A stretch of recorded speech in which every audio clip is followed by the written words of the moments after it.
उत्तर प्रदेशमधील प्रयागराज येथे सुरू असलेल्या महाकुंभ मेळ्यात मौनी अमावस्येच्या अमृत स्नानावेळी झालेल्या चेंगराचेंगरीत काही भाविकांचा मृत्यू झाला होता। आता या प्रकरणी उत्तर प्रदेश पोलिसांच्या दहशतवाद विरोधी पथकाने एका संशयिताला ताब्यात घेतलाय। उत्तर प्रदेशमधील प्रयागराज येथे सुरू असलेल्या महाकुंभ मेळ्यात मौनी अमावस्येच्या अमृत स्नानाच्या वेळी झालेल्या चेंगराचेंगरीत काही भाविकांचा मृत्यू झाला। आता या प्रकरणी उत्तर प्रदेश पोलिसांच्या दहशतवाद विरोधी पथकाने एका संशयिताला ताब्यात घेतला असून पोलिसांना या प्रकरणी काश्मीरचे काही कनेक्शन दिसून आलंय। या व्यक्तीला कौशांबी येथून पकडण्यात आलाय, तर सदर व्यक्ती काश्मीर मधील रहिवासी आहे। पोलिसांनी आता त्याची सखोल चौकशी करायला सुरुवात केली आहे। भारत सरकारने फेब्रुवारी 2025 मध्ये अँड्रॉइड युजरसाठी एक नवीन सिक्युरिटी अलर्ट जारी केलाय, ज्यामुळे अनेक लोकांना त्यांच्या फोनच्या सुरक्षिततेबद्दल काळजी वाटू शकते। हा धोक्याचा इशारा Indian computer emergency response team म्हणजेच CERT ने जारी केला आहे। तर रिपोर्टनुसार सुरक्षा त्रुटीमुळे हॅकर्स सहजपणे संवेदनशील माहिती चोरू शकतात आणि फोनवर मनमानी कोड एक्झिक्यूट करू शकतात। तर कोणत्या अँड्रॉइड व्हर्जनवर याचा परिणाम होणार आहे, तर ही नवीन सिक्युरिटी रिस्क जी आहे ती अँड्रॉइड 12, 12L, 13 आणि 14 आणि नवीनतम 15 व्हर्जनवर परिणाम करू शकते। तर भारतात या व्हर्जनवर चालणाऱ्या फोनची संख्या ही 5 कोटींपेक्षा जास्त असू शकते।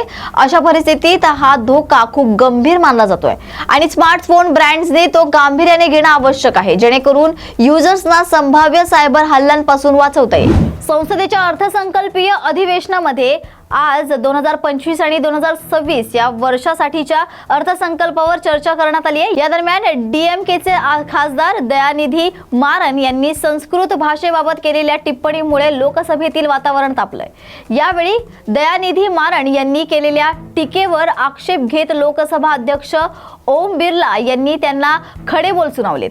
डीएमके खासदार दयानिधी मारन यांना सभागृहात होत असलेल्या चर्चेचा अनुवाद इतर भाषांसोबत संस्कृत भाषेतही करण्याच्या निर्णयावर आक्षेप घेतलाय। देशासह राज्यात काही दिवसांपूर्वी थंडीची लाट पाहायला मिळत होती, मात्र आता वातावरणात अचानक बदल झालाय। दिवसभर कडक ऊन पडतं, वेगानं हवा वाहू लागते आणि चक्रीवादळाची देखील स्थिती आता निर्माण झाल्याची सांगण्यात येते। चक्रीवादळामुळे देशातील अनेक राज्यांमध्ये मुसळधार पावसाची शक्यता असल्याचं हवामान विभागानं म्हटलंय। या अवकाळी पावसाचा शेतकऱ्यांना मोठा फटका बसण्याची देखील शक्यता आहे। नुसता पाऊस पडणार नाहीये, तर आणखी एक मोठं संकट आता येणार आहे, ते म्हणजे वादळी वारा आणि कडाक्यांच्या विजासह पावसाची शक्यता वर्तवण्यात आली आहे।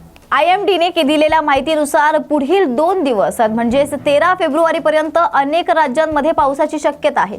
आसाम, नागालँड, मणिपूर, मिझोरम आणि त्रिपुरामध्ये मुसळधार पावसाची शक्यता आहे। IMD ने दिलेल्या माहितीनुसार पूर्वोत्तर बांगलादेश आणि आसाममध्ये सायक्लोनिक सर्क्युलेशन तयार झालंय, त्यामुळे येत्या 48 तासांमध्ये अतिमुसळधार पावसाची शक्यता देखील आहे।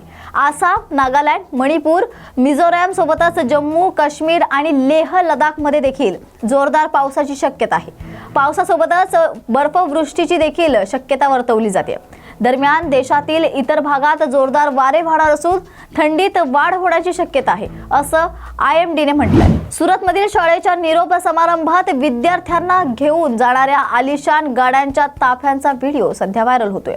पोलिसांनी सांगितलंय की फाउंटन हेड स्कूलच्या 12वीच्या विद्यार्थ्यांनी निरोप समारंभात भव्य प्रवेशासाठी 30 आलिशान कारचा ताफा घेतलाय। तर पोलिसांच्या म्हणण्यानुसार या घटनेदरम्यान इतर चालकांची गैरसोय झाली। हा व्हिडिओ 7 फेब्रुवारी रोजी सोशल मीडियावर पोस्ट करण्यात आला होता। या वाहनांच्या मालकांवर आता पोलीस कारवाई करतील आणि चौकशी देखील सुरू आहे। कुंभस्नान करून प्रयागराजहून परतणाऱ्या हैदराबादमधील 7 जणांचा रस्ते अपघातात मृत्यू झालाय। मंगळवारी सकाळी 9 वाजता जबलपूरमध्ये त्यांच्या प्रवाशाला एका ट्रकने धडक दिली आहे। ट्रक आणि रस्त्याच्या रेलिंगमध्ये अडकल्याने प्रवासी गंभीरपणे चिरडले गेले। त्यात 9 लोक होते। त्या सर्व प्रवासी आतमध्ये अडकले होते आणि प्रवाशांनी गावकऱ्यांच्या मदतीने त्यांना वाचवलं। दोघे गंभीर जखमी आहेत। या अपघातानंतर समोरून येणाऱ्या एका कारची एका प्रवासी आणि ट्रकला टक्कर झाली, तथापि एअरबॅग्स उघडल्यामुळे कारमधील सर्व प्रवासी सुरक्षित आहेत।